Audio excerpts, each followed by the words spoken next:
वसू म्हणजे धन, त्यासाठी आलेली बारस म्हणजे द्वादशी. आश्विन मध्य द्वादशी ही गोवत्स द्वादशी किंवा वसुबारस म्हणून प्रसिद्ध आहे. या दिवशी गायीची तिच्या पाडसासह पूजा केली जाते. प्राचीन काळापासून हिंदू लोक गायीला पवित्र मानत आले आहेत. गायीच्या ठिकाणी 33 कोटी देव असतात असे मानले जाते, म्हणून तिला गोमाता म्हणतात. तिची उपयुक्तता ओळखूनच प्राचीन काळापासून तिची पूजा करण्याची प्रथा पडली आहे. गायीच्या थोरवीमुळेच राजा दिलीप आणि भगवान श्रीकृष्ण यांनी गोसेवा केली. श्रीकृष्णाने तर स्वतःला गोपाल म्हणून घेतले. आपण अनेक प्रसंगी दान करत असतो, त्यात गोदान हे सर्वात श्रेष्ठ दान मानले आहे. ज्यांचे घरी गाय तेथे विठ्ठलाचे पाय, असे संत तुकाराम महाराजांनी म्हटले आहे. Shri Swami Samarth. Welcome to my channel. तर 17 ऑक्टोबर रोजी शुक्रवारी म्हणून तर वसुबारस आलेली आहे. तर आपल्याला वसुबारसाची पूजा, गाई आणि वासराची पूजा कशी करायची साधी आणि सोप्या पद्धतीने, तर माझा व्हिडिओ नक्की बघा. तर वसुबारस म्हणजे गायीची तिच्या वासरासोबत पूजा करायची असते आणि त्या दिवशी जे आहे तर आपल्या मुलाबाळांना चांगलं आरोग्य मिळावं, त्यांना त्यांच्या आयुष्यात भरपूर सुख मिळावं, यासाठी प्रत्येक घरातील स्त्री ही पूजा करत असते. दिवाळीचा पहिला दिवस म्हणजे वसुबारस.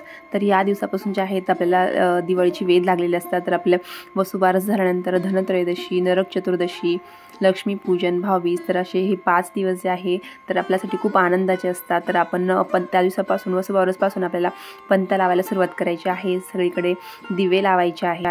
घरात लक्ष्मीचे आगमन व्हावे यासाठी आपल्याला वसुबारसची ही पूजा नक्की करायची आहे. तर प्रत्येक स्त्रियांनी ही पूजा आवर्जून करा, कारण त्या दिवसापासून दिवाळीला सुरुवात होते.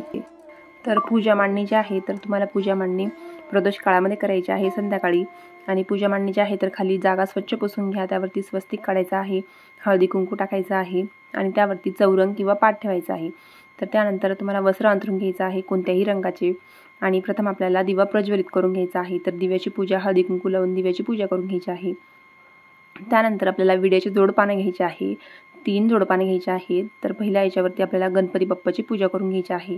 तर तुम्ही गणपती बाप्पाचा अभिषेक करायचा आहे. तुमच्याकडे सुपारी असेल तर तुम्ही सुपारी ठेवा किंवा गणपतीची मूर्ती ठेवू शकता. गणपती बाप्पांचा आपल्याला पाण्याने अभिषेक करून घ्यायचा आहे किंवा तुम्ही पंचामृताने सुद्धा करू शकता. ओम गणगणपतये नमः, ओम गणगणपतये नमः आपल्याला असा मंत्र म्हणून 21 वेळेला आपल्याला मंत्र म्हणायचा आहे आणि गणपती बाप्पांची पूजा करून घ्यायची आहे. तर विड्याच्या पानावरती थोडेसे तांदूळ ठेवायचे आहे, त्यावरती हळद कुंकू अर्पण करून घ्यायचं आहे. त्यावरती तुम्ही मूर्ती ठेवा किंवा मग सुपारी असेल तर सुपारी ठेवा. तर गणपती बाप्पांची पूजा करून घ्यायची आहे. त्यांना फूल अर्पण करून दुर्वा अर्पण करून घ्यायचा आहे आणि गूळ खोबऱ्याचा नैवेद्य तुम्हाला गणपती बाप्पांना दाखवायचा आहे. त्यानंतर तुम्हाला बाळकृष्णाच्या मूर्तीवर अभिषेक करायचा आहे. तुम्ही पाण्याने करा किंवा पंचामृताने करा. तर अभिषेक करताना जे आहे तर आपल्याला मंत्र म्हणायचा आहे ओम नमो भगवते वासुदेवाय. हा मंत्र आहे तो 21 वेळा आपल्याला पठण करायचा आहे आणि आपल्याला बाळकृष्णाच्या मूर्तीवर अभिषेक करायचा आहे. अभिषेक झाल्यावर आपल्याला विड्याच्या जोडपानावरती थोडेसे तांदूळ, हळदी कुंकू अर्पण करून आपल्याला बाळकृष्णाची मूर्ती त्यावरती ठेवायची आहे आणि बाळकृष्णाच्या मूर्तीला हळद कुंकू अर्पण करून, फूल अर्पण करून आपल्याला पूजा करून घ्यायची आहे. त्यानंतर आपल्याला गाय वासराची पूजा करायची आहे. तुमच्याकडे पितळेची मूर्ती असेल तर तुम्ही त्या मूर्तीचा अभिषेक करून तिची पूजा करू शकता किंवा मग तुमच्याकडे चिनी मातीची असेल तर तुम्ही त्या मूर्तीचा सुद्धा तुम्ही अभिषेक करू शकता. तर तुम्हाला प्रथम अभिषेक करून घ्यायचा आहे आणि आपल्याला मंत्र म्हणायचा आहे ओम नमो भगवते वासुदेवाय नमः. या मंत्राचा आपल्याला 21 वेळेला पठण करायचं आहे आणि आपल्याला गाय वासराची पूजा करायची आहे. तर तुमच्याकडे अशी प्रत्येकाच्या देवालयामध्ये ही गाय असायलाच हवी पितळेची. तर तुम्ही ही छोटीशी मूर्ती घेऊ शकता पितळेची गाय आणि वासराची आणि त्याची तुम्हाला पंचोपचारी पूजा करायची आहे. तर हळद कुंकू, फूल, अक्षता वाहून आपल्याला गाय वासराची पूजा करून घ्यायची आहे. तर पूजा करून झाल्यानंतर आपल्याला गाईला नैवेद्य दाखवायचा आहे.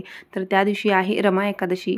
तर रमा एकादशी असल्यामुळे आपल्याला गाईला गहू वगैरे खाऊ घालायला चालणार नाही आहे. तर त्यामुळे आपल्याला फक्त गुळाचा नैवेद्य दाखवायचा आहे किंवा तुम्ही फळ असेल तर फळाचा सुद्धा नैवेद्य दाखवू शकता. आणि नैवेद्य दाखवताना आपल्याला मंत्र म्हणायचा आहे. तर मंत्र असा आहे शिरोदार्णव संभूते सुरासुर नमस्कृते सर्व देवमये मातृ गृणार्घ्य नमोस्तुते. तर ह्या मंत्राचा अर्थ असा होतो क्षीरसागरातून जन्मलेल्या सूर असुरांना वंदनीय ठरलेल्या जिच्या शरीरात सर्व देवता आहे, हे माते हा आमचा पूजनाचा अर्घ्य घे, तुला नमस्कार असो. तर हा मंत्र आपल्याला म्हणायचा आहे नैवेद्य दाखवताना आणि गाईचा आपल्याला नमस्कार करून घ्यायचा आहे. तुमच्या शेजारी जर गाईचा गोठा असेल किंवा रोज तुमच्या दारासमोर जर गाय येत असेल तर त्या दिवशी तुम्ही आवर्जून गाईची पूजा करा.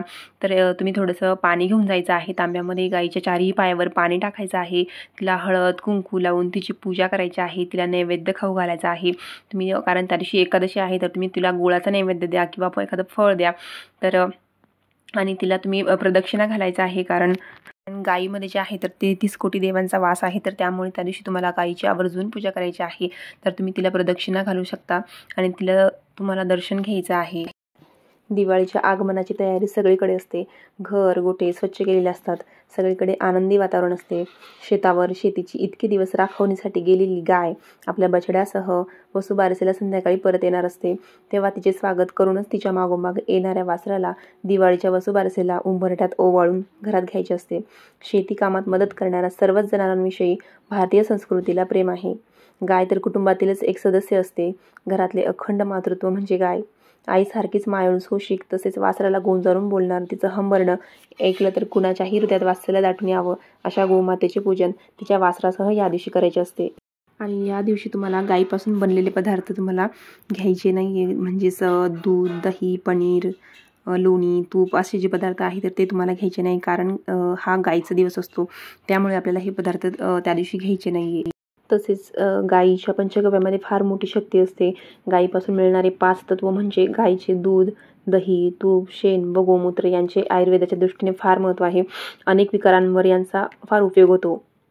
गायीचे शेण व गोमूत्र अलक्ष्मी नाश करण्याचे सर्वोत्तम साधन आहे. फक्त एक दिवस जरी गोमूत्र, शेण, दूध, दही, तूप यांचे प्राशन जरी केले तरी पातकाचा नाश होतो. देवांनी सुद्धा पापांचा नाश करण्यासाठी हे प्राशन केले होते. म्हणून यज्ञमंडप घर शेणाने सारवले पाहिजे.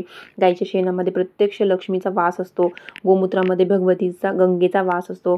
गायीचे दूध आणि तुपांमध्ये सोमाचा वास असतो. तसेच या पंचगव्याचे प्राशन केल्याने सेवा करण्यात जो अडथळा निर्माण होतो तो होत नाही.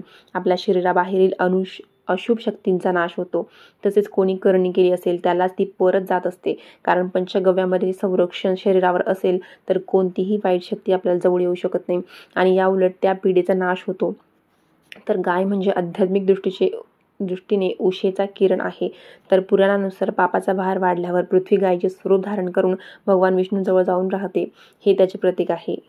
तसेच श्री स्वामी समर्थ केंद्रातून जेव्हा दुःखी व्यक्तींना सेवा दिली जाते तेव्हा त्यात मुख्यतः पंचगव्य याचा अधिक भर दिला जातो. तर त्यामुळे आपल्याला पंचगव्य घरी आणायचं आहे आणि रोज त्याची आपल्याला आंघोळ करायची आहे. तर अशा प्रकारे जे आहे तर माझी पूजा झालेली आहे. तर तुम्हाला आरती करून घ्यायची आहे. तर तुम्ही बारस म्हणजे त्या दिवशी तुम्ही 12 दिव्यांनी सुद्धा ओवाळू शकता. जमत असेल तर तुम्ही 12 दिवे लावा आणि आपल्याला आरती करून घ्यायची आहे. आणि उत्तर पूजा जी आहे तर ती तुम्हाला दुसऱ्या दिवशी करायची आहे. आणि ज्या स्त्रिया वसुबारसेचा उपवास करत असतील तर त्यांनी संध्याकाळी उपवास सोडायचा आहे. काही ठिकाणी गवारीच्या शेंगा आणि बाजरीच्या भाकरीने उपवास सोडतात. आणि ज्या स्त्रिया जर एकादशी पकडत असतील तर त्यांनी उपवास नाही सोडायचा आहे एकादशीचा, कारण एकादशीचा उपवास सोडवायला चालत नाही. तर अशा प्रकारे साधी आणि सोपी माझी पूजा तुम्हाला कशी वाटली मला कमेंट करून नक्की सांगा. व्हिडिओ आवडत असेल तर लाईक करा, सबस्क्राईब करा, शेअर करा. श्री स्वामी समर्थ.